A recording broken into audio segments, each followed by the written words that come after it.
Thank you very much, everyone, for joining. With us today, we've got Kaity Broadbent, and it is truly my honor to introduce you, Kaity. Kaity serves as head of learning at Prenda. Prenda, as you heard earlier, is on a mission to empower learners by helping families and entrepreneurs create learning environments where young humans can thrive. Prior to Prenda, Kaity was a speech-language pathologist. She worked with students in public schools as well as with stroke victims in medical settings. Over the last decade, she has been focused on understanding the underlying factors.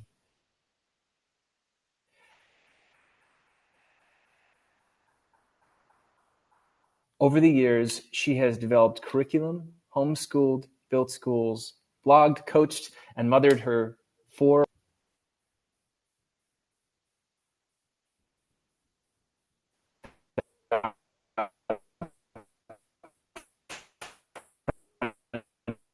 .co to anyone with the internet. Without any further ado, I'd like to welcome Kaity to the stage to talk about microschooling, how to create empowering learning communities. Kaity. Awesome. Thank you so much, Chris. And I'm so excited to be here. What a wonderful event we've had this week. And I'm so excited to be a part of it. I'm going to start with a few disclaimers. One is that I'm kind of a crier. So if at Prenda, we have this concept. It's kind of, if you're an educator, you'll recognize the term zone of proximal development. At Prenda, we call that your learning frontier, where it's like really hard. You're really pushing the envelope in your learning. Not crying while I talk about kids and education and family is something I'm kind of at my learning frontier. And so you got to be patient with me. If I get a little weepy around these things, that's just something I feel really passionate about, and I'm excited to share it with you. So a little bit more about me. I was a speech-language pathologist. I've worked in public schools. I switched to working with stroke victims and learned a lot about the brain and how we learn and things like that. But I did these things right back to back. And so I was able to see the stark difference in my job as a speech-language pathologist in a public school. I was mostly spending 90% of my time thinking about how do I bribe kids to do things that are good for them, right? What sticker, what game, or threat even, to get them to do the thing, right? And then I switch out and I'm working with mostly elderly people that have lost something, their language function. They're paying crazy amounts of money to talk to me, begging me for extra homework, and like calling me through the hallway and just saying, "Hey, do you have 5 minutes? Can we work together? I want to work." And so then I started having my own kids, and I kind of was reflecting on those two experiences that I've had, and just wondering what happens. What happens? Why do kids get less engaged? Why do they get less curious? Why do we push them? Why do we feel like we have to push them? And so I dug really deep into the psychology of motivation, history of education, and all sorts of things.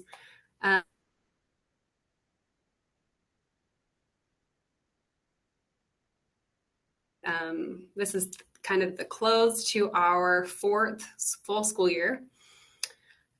We have helped in those 4 years 7,100 plus students learn, and we have opened over 1,100 micro schools. So if you're here as a person wanting to build a school, this might be an option for you. It might be just an educational, interesting opportunity for you to learn from us a little bit and take what you learn and go build something else. That's awesome. We don't think that Prenda is the answer for everyone. We think choice and opportunity and creation, like hyper localized community relationship driven creation, like that's really what the solution is to all of the hubbub of education. So I'm very pro Prenda, obviously. I have my cup that says Prenda on it. I usually wear a Prenda shirt wherever I go because I get lots of them for free. But I'm not in the, we don't have the position that Prenda is the only or the best anything, right? What the best thing is for kids is the thing that is right for them at that moment and their family. And it's the family's choice to choose that. So those are the disclaimers, and that's kind of who I am. We're going to talk a little bit today about microschooling generally. It was interesting. We were on the microschool panel last night and we were chatting beforehand and we thought, what are some interesting questions? And one of them was, what is a microschool? And we were wondering if we would all say different things or not. So I just kind of wanted to call that out. Microschooling is a very broad term.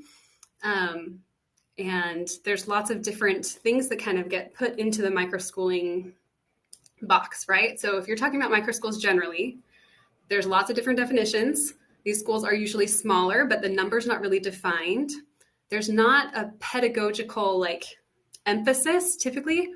They're pedagogically agnostic. Microschools can be anything, right? You could have a totally self-directed unschooling microschool, or you could have like a more classical education microschool, anything in between. But they typically tend to focus on self-directed and personalized learning.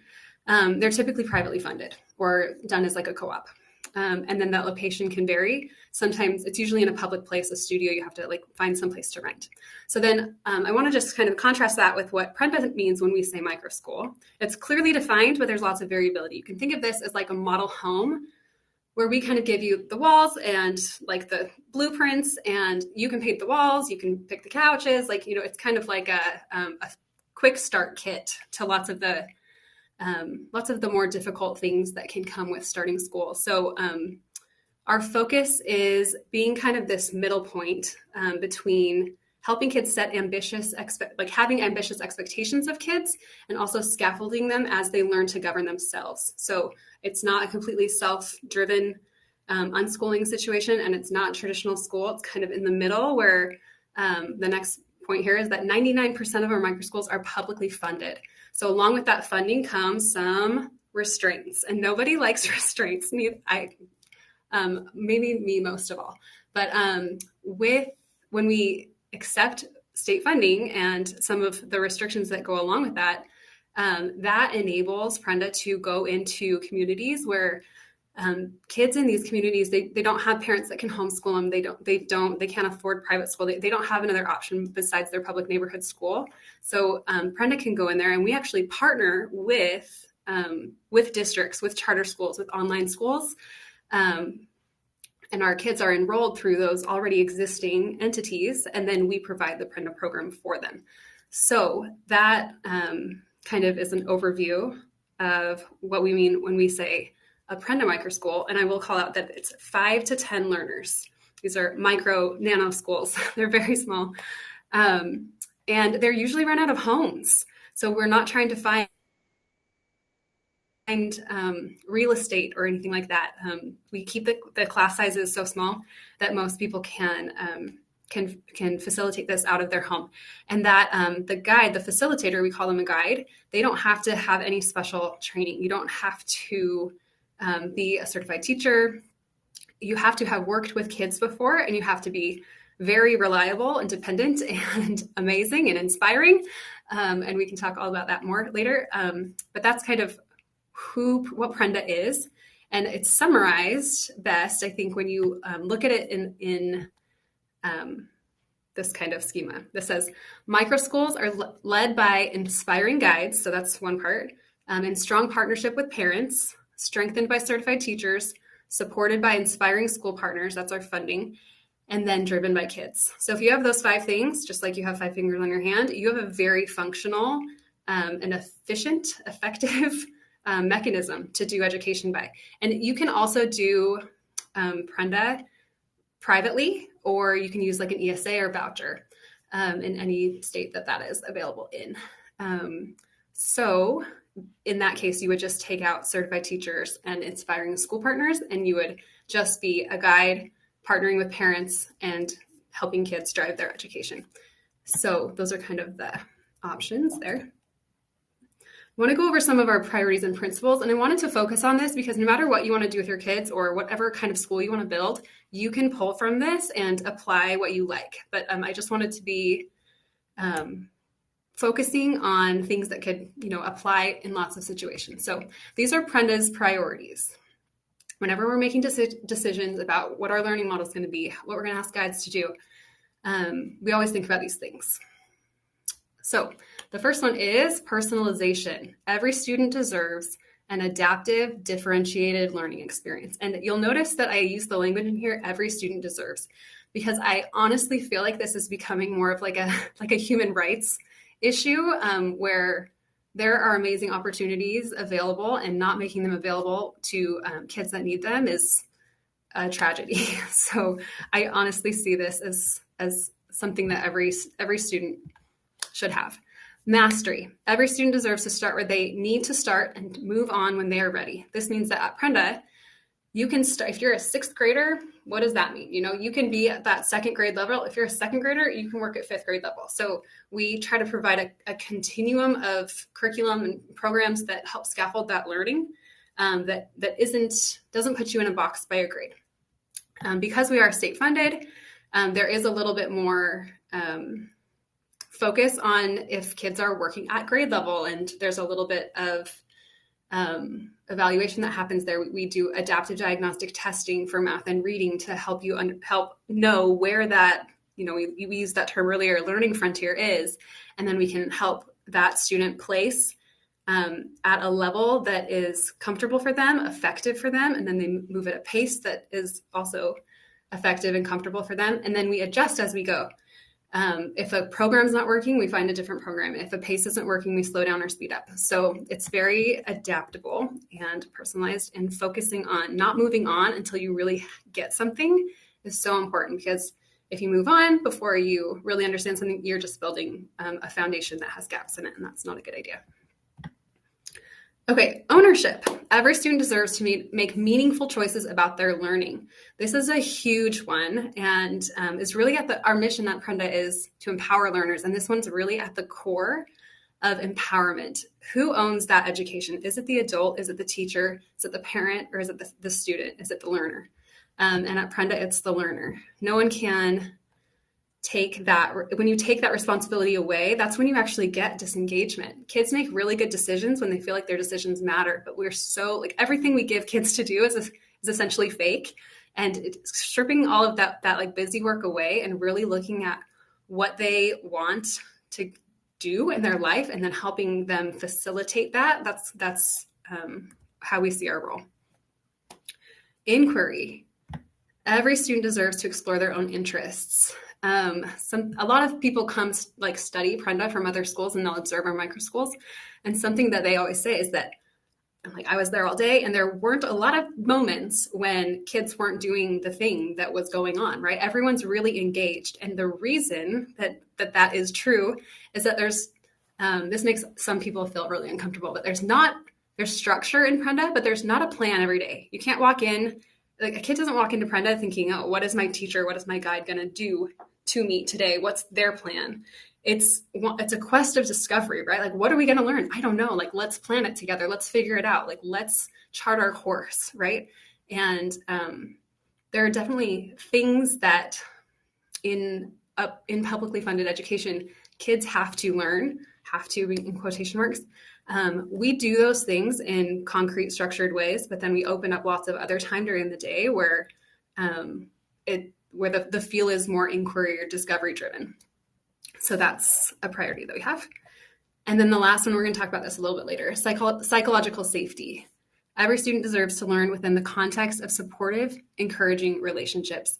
And I want to be really careful here, because there are lots of words happening in society today. When I say psychological safety, I'm not talking about creating a safe space where you can't say ideas and disagree with each other. In fact, quite the opposite. What we're talking about is building relationships with kids where they feel safe enough to risk disagreement and to think about different ideas and to fail, to try again. But they need to feel like, even if I do bad on this math test, or even if I am struggling here, that is respected in this culture. At the end of every Prenda Day, we do something called a struggle and success meeting, where all the kids go around and they share their struggle and their success, and everyone claps for them after their struggle, to reinforce, to destigmatize being wrong and having that be scary, and to have that mean something about you, right? We're really tied into this idea of being right or being wrong, and that meaning that you are either smart or not smart, right? And when kids feel not smart, they feel devalued. They feel, we'll talk about this more later, so I'll just wait till then. I'm getting ahead of myself. Anyways, that's what I mean by psychological safety. Why do we care about these things? Research shows that when kids feel in control, psychologically safe, and that they're challenged appropriately, they experience higher levels of mental well-being, engagement, academic achievement, and resilience. And if you're a parent right now, I want you to sit back in your seat and take a deep breath and think about what you want your child to become. What kind of human, not what kind of student, what kind of human would you be super happy if they came? If you were project yourself into the future, your students are in their 30s and you're visiting them and you run into their neighbor and their neighbor is telling you oh, I love living next to your son or daughter. And then they start telling you about them. What do you want that neighbor to say, right? Typically, when I ask parents these questions, they're going to list something along these lines, right? We want people to be mentally healthy and well-rounded. We want them to be focused on something purposeful. We want them to be engaged. We want them to be successful. We want them to be resilient. So if those are, if your future vision for success for your family and for your students have anything to do with those things, we need to prioritize the path to those results, which is giving kids more control, putting them in situations where they feel psychologically safe instead of threatened, and providing appropriate challenges for them. This is some interesting data that we collect every year. We survey all of the kids that come into Prenda. So this is this year's survey. We've done previous ones. This is about 1,200, 1,500 kids, 3rd through 8th graders. And we ask them before Prenda, how did you feel about yourself as a learner? And so you can see 57.3% are on the more negative side, right? Only 42% of kids are saying, I'm an awesome learner. Before Prenda, how in control of your learning did you feel? Only 18.6% of kids are saying that they felt very in control. Look how much red there is on that circle. That's heartbreaking. Pacing and challenge of school before Prenda. Too fast, too slow, just right.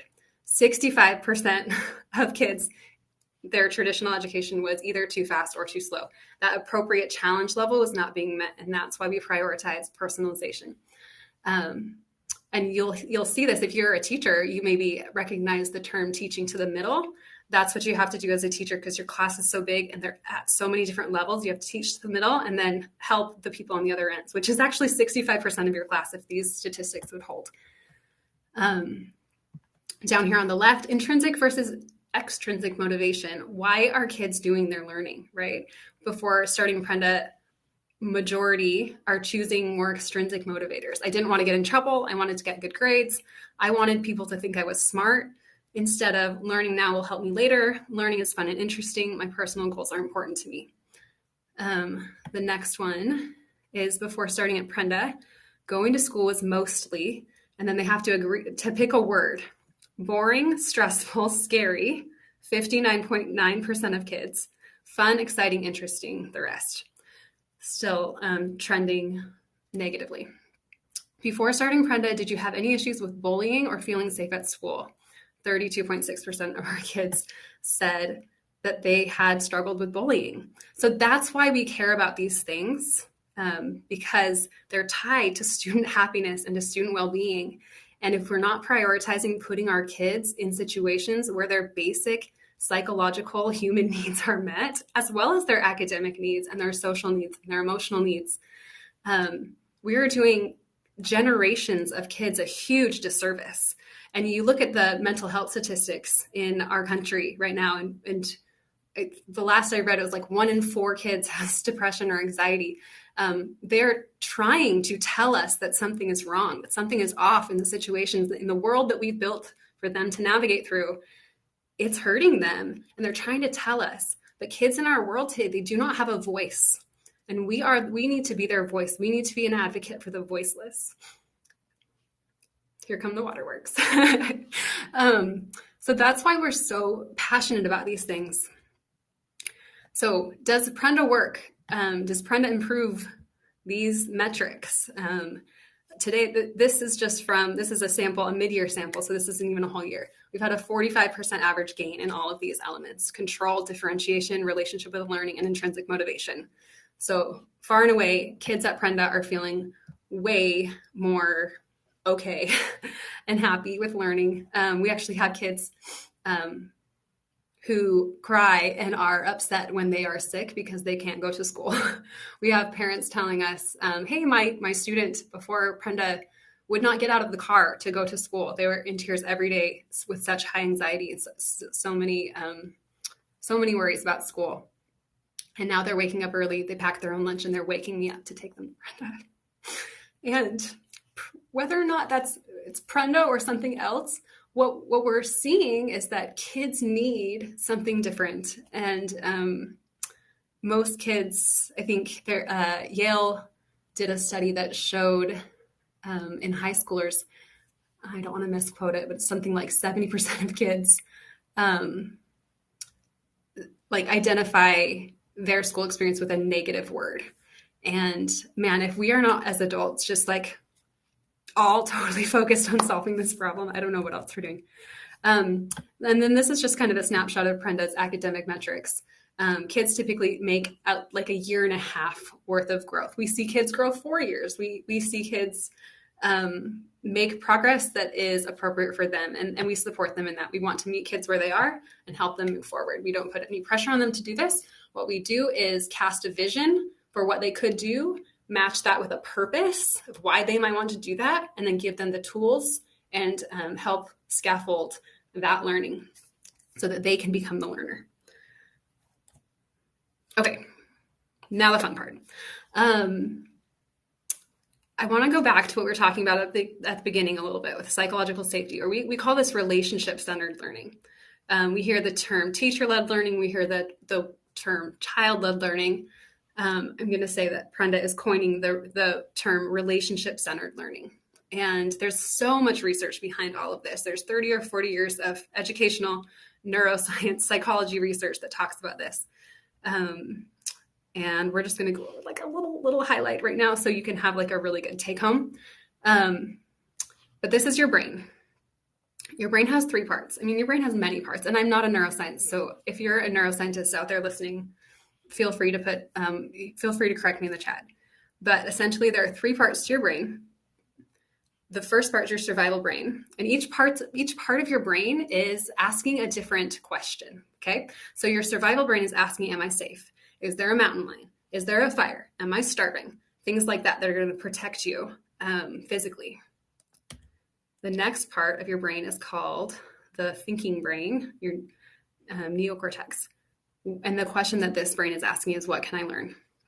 This is the type of the part of your brain that you use to problem solve, to set a goal, to stay focused, to manage your emotions, all sorts of things. When you have to figure out a geometry question or remember something, this part of your brain is very active. This is a middle part of your brain that we forget about. And this is your limbic system or your emotional brain. And the question that it's asking is, am I accepted, right? Humans, eons and eons ago, we lived in tribes. And your survival literally depended on your connection with your tribe.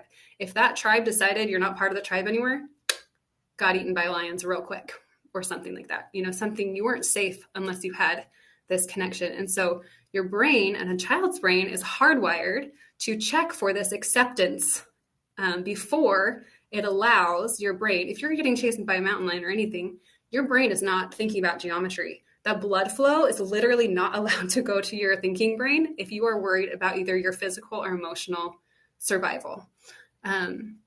So essentially what we've done is ignored that and put millions and millions of kids in a situation where they feel, it's called attachment alarm, attachment void, where they don't feel like they're connected to their tribe. They don't feel accepted. They feel threatened, or worse, they feel like their academic performance is the thing that determines their acceptance, right? What happens when you go home with a good grade? Wow, I'm so proud of you. Let's put it on the fridge. I'm going to tell the neighbors. Wow, that child feels a lot of validation and love. That child feels like, I'm totally in this tribe. Yes, emotional brain, you can relax. We're good. Bring home a bad grade. Ooh, you're grounded. We're disappointed in you. You're not living up to your potential. These are the things we say to kids when they get bad grades. And you don't want to tell anyone, you don't want anyone to know that that's your kid that got an F or whatever. There's this very subtle de-ownership. And we don't do that intentionally. And I think our intentions as parents in doing that are good. We're trying to set a high expectation. We're trying to support kids in doing things that we know and succeeding, because we want them to succeed in their lives, right? We want them to get good grades. We want them to have successful careers. So our withholding of our approval when they fail is kind of subconsciously meant to motivate them to succeed, right? They don't like that reaction. So they learn to fear failure, when really failure is the thing that is going to drive them to learn more, right? You have to learn, you have to fail. And that's the key. But we have a bunch of kids who are so terrified of making a mistake or getting a wrong answer on a test because it has negative consequences for their limbic brain. And we have not accepted this or understood this as parents or as a society yet. So what can you do? Hug your kids. Tell your kids that they're wonderful, even when they struggle. In fact, when they struggle, do that more. And say things like, wow, I'm so proud of you staying in this struggle. Like, that's amazing. I really respect you for doing that. I can tell that you're becoming a real learner that doesn't give up. That's what they need to hear. And I just want to close with a little story. This story is called Eyes or No Eyes, and is originally published in the Boys and Girls Book of Science from 1881. Here's how it goes. And I've illustrated it for you, so you can just sit back and enjoy. Well, Robert, where have you been walking this afternoon? Said Mr. Andrews to one of his pupils at the close of a holiday. Oh, Robert had been past the stables and around the camp on the mountain and home through the meadows, but it was all very dull indeed. Presently in comes Master William, another pupil, dressed in the plainest of rags, his shoes covered in mud, and the rest of him sopping wet. But he never, he says, had such a pleasant walk in his life, and he has brought home his handkerchief full of curiosities. He's got a piece of mistletoe and wants to know what it is. He's seen a woodpecker and a wheat ear, and gathered strange flowers on the hearth, and followed a robin because he thought its wing was broken, till of course it led him into a bog, and very wet he got. But he did not mind it. Because he did not mind it because he fell in with an old man cutting turf who told him all about turf cutting and sowing seed. And then he went up a hill and he saw a grand prospect, and he wanted to go again and sketch out the geography of the country because there weren't many maps in those days. And then he went down to the river and saw 20 things more, and so on until he had brought home curiosities enough and thoughts enough to last him a week. And then it comes out, if you will believe it, that Master William has been over the very same ground as Master Robert, who saw nothing at all. Whereon Mr. Andrews says wisely enough in his solemn old-fashioned way, so it is, one man walks through the world with his eyes open, another with his eyes shut. And upon this difference depends all the superiority of knowledge which one man acquires over another. The observing eye and inquiring mind find matter of improvement and delight in every ramble. And that's really the key. Taking Master Roberts and turning them into Master Williams, helping kids see, and then seeing ourselves, right? Seeing this amazing world we live in. Thank you so much for this time. No matter what you decide on to do with your children, or if you're a school builder, whatever you decide, I hope you remember that you are your child's best bet. One of my favorite quotes by Dr. Gordon Neufeld, he says, a child's heart finds something to attach to and then becomes like it. If you're a parent, my advice is to lean into your relationship with your kids, worry less about curriculum or programs that they participate on, and focus on becoming the kind of adult that you want your children to become like. And if you're a school creator or aspire to become one, create something that prioritizes relationships. Help every child you work with feel known, seen, and valued. Help them discover their purpose, and then help them get there themselves. You've got this. And that's all I have, Chris. Back to you. Wow. Kaity, I don't know what to say about this. I remember our first conversation when we were introduced, and I was blown away by something very simple, and it relates to what I'm feeling in your presentation here, which is an incredible connection and incredible passion for people. And it's like seeping through me. I'm getting goosebumps right now. When you asked me when we first started talking was, don't give me the short version of your story, Chris. Tell me the long one. And I thought, wow, nobody usually asks for that. And I can see this now in your speech, the level of authenticity. And I think all of us long for something where we marry what we love and what we're passionate about with something we call work. And you seem to me to have absolutely perfected this in what you're doing at every moment of what you're doing. It seems you've carefully selected this in this particular role, and you're at this place at this time for a very specific reason. I just wanted to make that comment. Almost, I can ask a question, which would be, what's the one thing you want people to take away from? But I'm going to go watch this over and over again because just so much emotion here. And if we have a break now, so if you're willing to stick around for a little bit, and anybody else wants to ask some questions, I will open it up to the chat. Does anybody have a question for Kaity? I saw one earlier, which was, are there any Seattle? And you may have answered that already. So I'll put up this slide here. This might be helpful. How to bring Prenda to your state. So these are the states we're currently in: Arizona, Colorado, Kansas, New Hampshire, and we have small pilots in Louisiana. Oh, there you go, Louisiana too.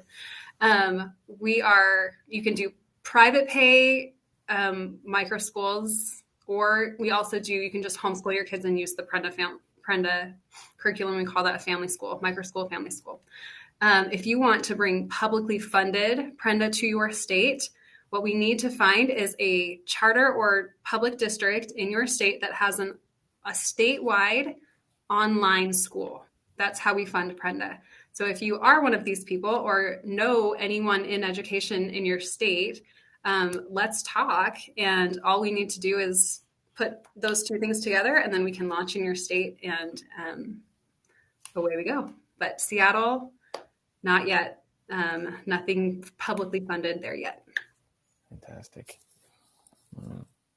What's the really one thing that you want everyone to come away from, or right now? That's the question. Confidence. Confidence. I want you to have confidence in yourself and really know that, you don't have to, you are, like I said, you are your child's best bet. That's also another Gordon Neufeld quote. And